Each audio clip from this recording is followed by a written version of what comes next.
Hi guys. अब हम बात करते हैं डेटाबेस रिलेटेड क्यूरी के बारे में। ये कमांड्स हम यूज़ करते हैं जब हमें माई एसक्यूएल में नए डेटाबेस को बनाना हो, डिलीट करना हो या फिर ये चेक करना हो कि हम जिस नाम से डेटाबेस बना रहे हैं वो पहले से हमारे डेटाबेस के अंदर एग्जिस्ट कर रहा है या नहीं कर रहा है। तो चलिए एक एक कमांड्स को सिंपल एग्जाम्पल के साथ हम समझते हैं। तो सबसे पहले हम बात करते हैं डेटाबेस रिलेटेड क्यूरी के बारे में। अब भी ये डेटाबेस रिलेटेड क्यूरी कहने का क्या मतलब है? जैसे कि जब हम क्या करते हैं अपने नए डेटाबेस को क्रिएट करना चाहते हैं तो हम कमांड लिखते हैं क्रिएट डेटाबेस एंड देन हम लिखते हैं अपने डेटाबेस का नाम। जिस नाम से हम अपना डेटाबेस बनाएंगे वो नाम हम यहाँ पे लिखेंगे db.name में। तो चलिए हम देखते हैं अगर हमें क्या करना है अपना डेटाबेस बनाना है तो उसके लिए सबसे पहले अगर मैं बात करूँ सिंटेक्स की तो सिंटेक्स उसका कुछ ऐसा रहता है क्रिएट डेटाबेस, डेटाबेस का नाम यानी कि db अंडरस्कोर नेम। तो ये हमारा होता है सिंटेक्स। अब हम एग्जाम्पल कैसे लिखते हैं? तो एग्जाम्पल के हम लिखते हैं सीधा क्रिएट डेटाबेस। मान लो हम अपने कॉलेज नाम से क्या बनाना चाह रहे हैं, डेटाबेस बनाना चाह रहे हैं, तो हमने लिख दिया कॉलेज। तो इसी कमांड को हम क्या करेंगे, उठाएंगे और अपने एसक्यूएल वर्कबेंच में इसको पेस्ट कर देंगे। तो हम अपना एसक्यूएल वर्कबेंच ओपन कर रहे हैं, आप लोग भी ओपन कर लीजिएगा। तो हमारा एसक्यूएल वर्कबेंच ओपन हो चुका है। हमने एक नए डेटा कलेक्शन नाम से अपना क्या बनाया था, कनेक्शन बनाया था। इसमें हम अपना इसको ओपन करेंगे। जब हम इसको ओपन करेंगे तो हमारा रूट पासवर्ड मांगेगा। अब यहाँ पे हम क्या करेंगे, अपने एक डेटाबेस को क्रिएट करेंगे। तो हम क्या लिख रहे हैं, अपनी उसी कमांड को यहाँ पे पेस्ट कर देंगे। अभी आप देख पा रहे होंगे कि यहाँ पे हमारे ये कुछ डेटाबेसेस आ रहे हैं जिसमें से ये दोनों हम बनाए थे और ये हमारे क्या है बाय डिफॉल्ट है, जो कि हमें एसक्यूएल प्रोवाइड करवाता है। तो इस कमांड को जैसे ही हम रन करेंगे हमारा एक मैसेज यहाँ पे आएगा और मैसेज हमारा क्या होगा, वन रो अफेक्टेड, मतलब कि हमारा अगर क्रिएट हो गया तो ये ग्रीन कलर का टिक लग के आ जाएगा। इसका मतलब है कि हमारा डेटाबेस क्रिएट हो चुका है। अब इसको वेरीफाई करने के लिए हम क्या करेंगे, या तो फिर हम इस स्पेस में डबल क्लिक करेंगे और रिफ्रेश ऑल कर देंगे तो हमारा डेटाबेस दिख जाएगा। नहीं तो हम यहाँ पे ये कुछ आइकन ये वाला आ रहा है, इस पे हम क्लिक करेंगे तो हमारा रिफ्रेश हो जाएगा। अब इसको एक्सप्लोर करते हैं तो यहाँ पे कॉलेज के अंदर हमारे कुछ क्या दिख रहे हैं, इंफॉर्मेशन दिख रही है। ये क्या है, कैसे वर्क करता है, ये सब कुछ अभी हम डिस्कस करेंगे कुछ टाइम में। अब क्या है, उसके बाद हम अपने जैसे हमने अपने डेटाबेस को क्या कर लिया, क्रिएट कर लिया। उसके बाद हमारे पास एक कमांड और होती है कि create database if not exist then DB name. अब ये इफ नॉट एग्जिस्ट का क्या मतलब है, यानी कि हम देखते हैं अगर यहाँ पे हमारा कॉलेज नाम से कोई डेटाबेस एग्जिस्ट कर रहा है तो हम चाहते हैं कि हमारे पास बॉर्डिंग ना है। मतलब अगर मैं इसी को दोबारा से रन करूं तो हमारे पास अभी एक एरर आएगा। वो एरर क्या होगा, देखो कह रहा है क्रिएटेड डेटाबेस कॉलेज, यानी कि एरर कोड क्या है 1007 can not create database college because database exist. ठीक है, बता रहा है कि कॉलेज नाम से डेटाबेस है वो क्या है, ऑलरेडी एग्जिस्ट कर रहा है। तो इस वजह से हम इसको दोबारा से क्या नहीं कर सकते, क्रिएट नहीं कर सकते। अब इस एरर से बचने के लिए हम क्या करें, अगर हम यहाँ पे लिख दें इफ नॉट एग्जिस्ट तो हमें बस एक वार्निंग मिलेगा इफ नॉट एग्जिस्ट। तो जैसे हमने लिख दिया इफ नॉट एग्जिस्ट, अभी हमारा क्या देगा, एक वार्निंग देगा। और वार्निंग में हमें क्या बताएगा, देखो कह रहा है कि created database not exist college. ठीक है, अभी ये हमें क्या बोल रहा है, हमें एक वार्निंग दिया है कौन, can not create database college because database is exist. तो यहाँ पे हमें इसमें क्या नहीं दिया, बस वार्निंग दिया लेकिन एरर नहीं दी। बोल रहा है कि हमारे पास कॉलेज नाम से डेटाबेस पहले से एग्जिस्ट कर रहा है, इसलिए हम इसको दोबारा से क्रिएट नहीं कर सकते हैं। तो ये तो हमारा हो गया डेटाबेस को क्रिएट करने का एक तरीका। बेटर तरीका यही होता है किसी भी एक अच्छे प्रोग्रामर की यही निशानी होती है कि वो जितना ज्यादा हो सके एरर से क्या हो, बचे। इसी तरीके से हमारे पास एक आती है ड्रॉप कमांड। अब ये ड्रॉप कमांड क्या करती है, जैसे हमारे पास क्रिएट कमांड होती है उसी तरीके से हमारे पास होती है ड्रॉप कमांड, जो कि काम करती है डेटाबेस डिलीट करने का।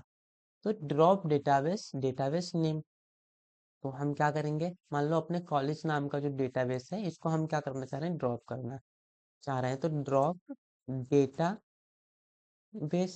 और डेटाबेस का नाम हमने क्या दिया, कॉलेज, मतलब हम अपने कॉलेज नाम का जो डेटाबेस है उसको डिलीट करना चाह रहे हैं। तो इसको हम सिलेक्ट करेंगे और डिलीट कर देंगे। हमारा क्वेरी सक्सेसफुली रन हो गया और यहाँ से हम देख पा रहे हैं कि हमारा जो कॉलेज नाम का डेटाबेस था वो अब यहाँ पे शो नहीं हो रहा है। इसी तरीके से हम क्या करेंगे, फिर से मान लो हम अपना डेटाबेस क्रिएट कर ले रहे हैं अभी के लिए। हमने अपना डेटाबेस क्रिएट किया दोबारा से। अब हम यहाँ पे रन करेंगे अपनी कमांड। हमारी कमांड क्या थी, ड्रॉप डेटाबेस, डेटाबेस का नाम क्या था, कॉलेज। अब हम चाहते हैं कि ये हमें एरर ना दे, ठीक है। तो उस एरर से बचने के लिए हम क्या लिखेंगे, हम उस एरर से बचने के लिए लिखेंगे इफ एग्जिस्ट, अगर हमारा डेटाबेस क्या करता हो, एग्जिस्ट करता हो, तब तभी डिलीट हो, ठीक है। तो उसके लिए हम लिखेंगे इफ एग्जिस्ट,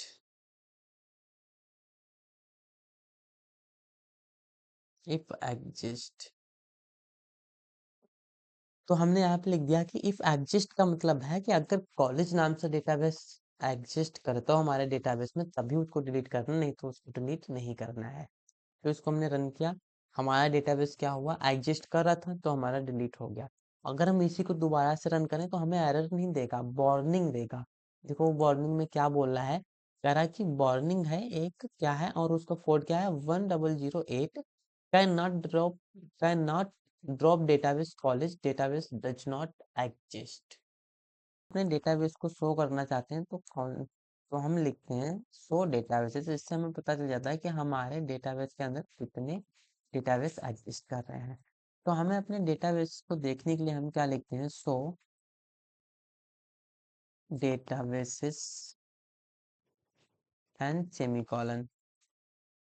इससे हमें पता चल जाएंगे कि हमारे डेटाबेस के अंदर कितने डेटाबेस एग्जिस्ट कर रहे हैं।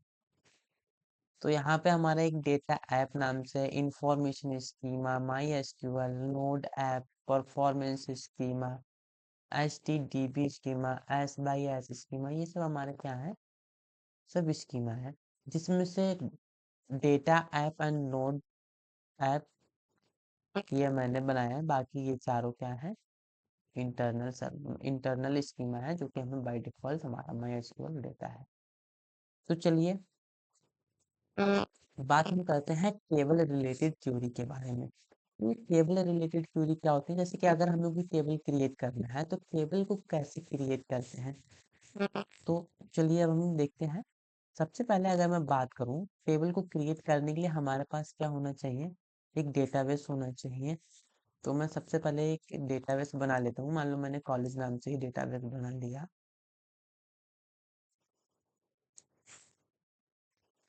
अब इसके बाद हम क्या करेंगे, अपने टेबल को क्रिएट करेंगे। तो टेबल को क्रिएट करने के लिए हमारा सिंटेक्स क्या होता है, क्रिएट टेबल, उसके बाद टेबल नेम एंड देन हम क्या लिखते हैं, कॉलम नेम, उसका डेटा टाइप और कंस्ट्रेंट्स। अब ये कंस्ट्रेंट्स क्या होते हैं इनको हम बाद में डिटेल में पढ़ रहे होंगे, बट अभी के लिए मैं बता दे रहा हूँ कि अगर हमें कोई फील्ड ऐसा रखना है जिसके अंदर हम क्या करें, डुप्लीकेट वैल्यू स्टोर ना करना चाहें, उसको खाली ना छोड़ना चाहें, तो ये सब हमारे क्या होते हैं, कंस्ट्रेंट्स होते हैं।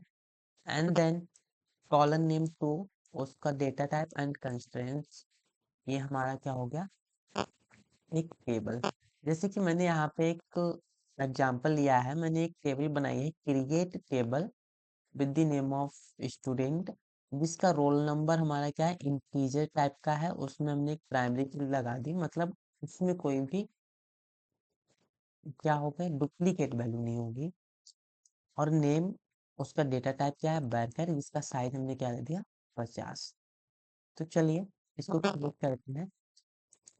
हम क्रिएट कर रहे हैं क्रिएट टेबल। टेबल नेम मैंने दिया स्टूडेंट, एंड देन हम क्या करेंगे, अपने फील्ड को यहाँ पे डिफाइन करेंगे। फील्ड हम क्या दे रहे हैं, हमने दिया रोल नंबर।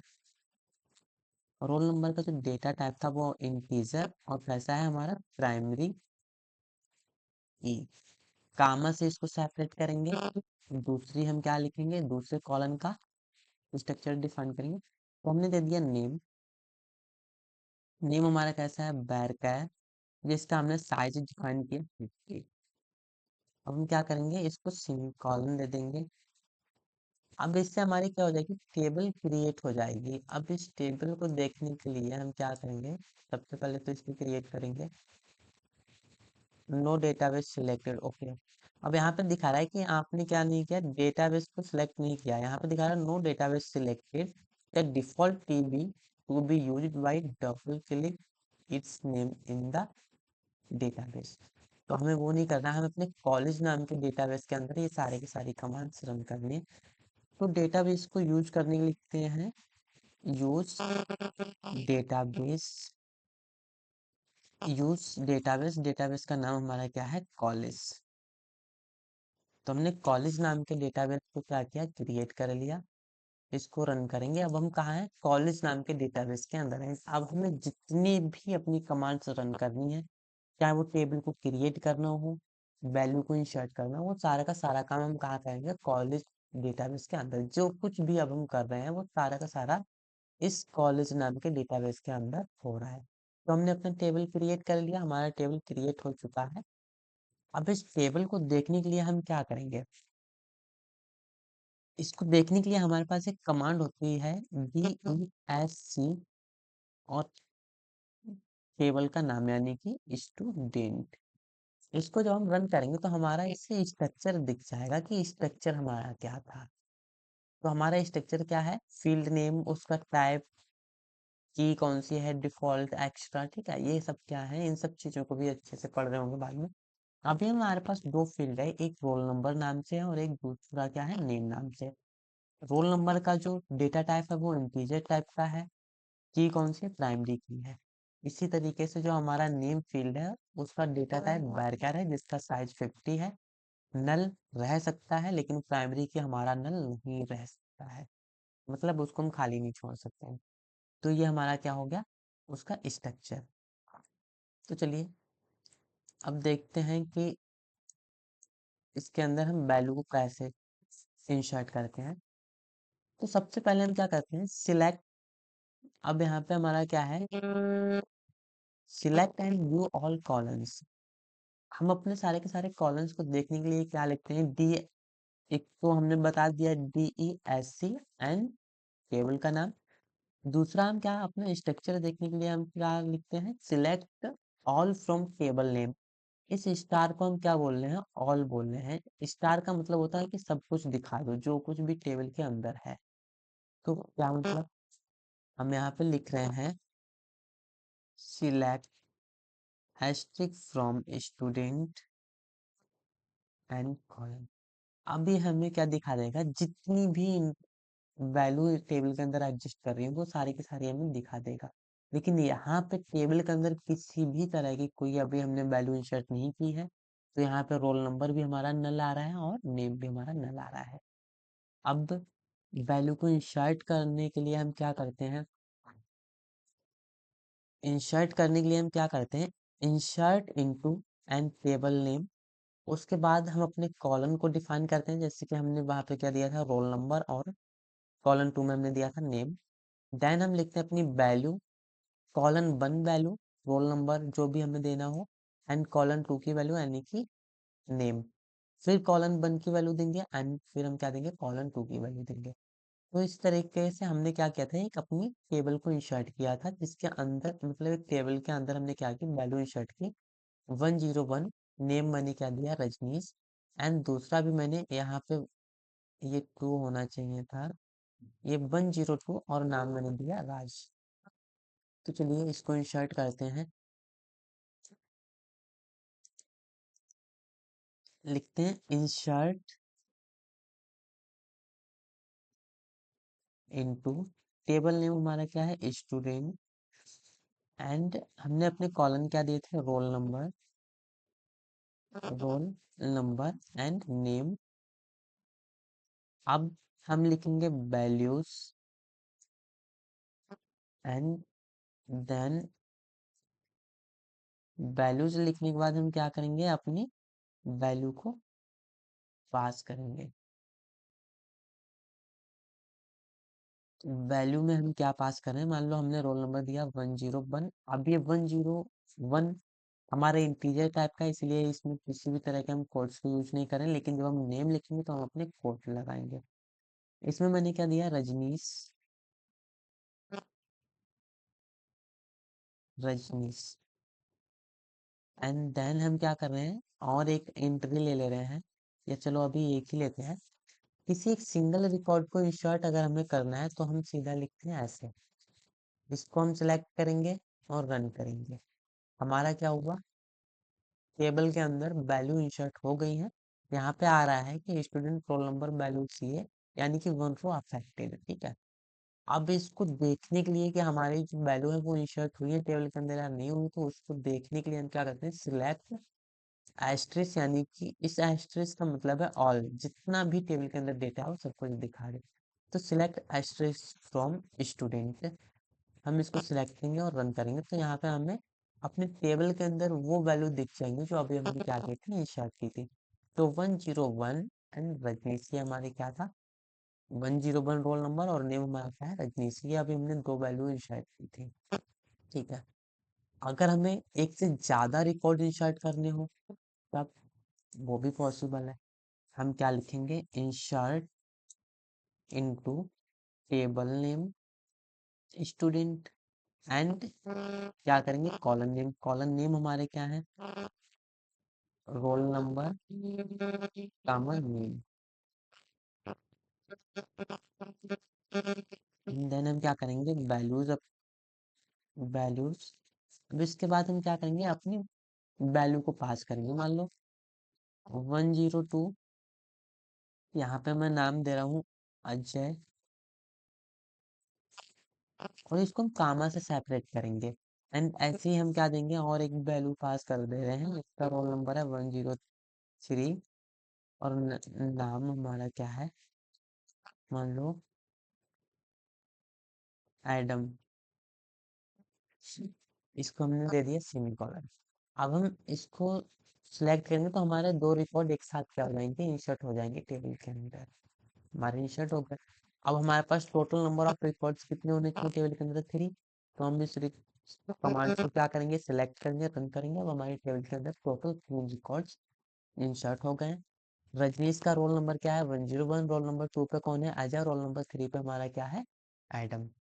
तो ऐसे हम क्या करते हैं, अपनी वैल्यू को इंसर्ट करते हैं। उसके बाद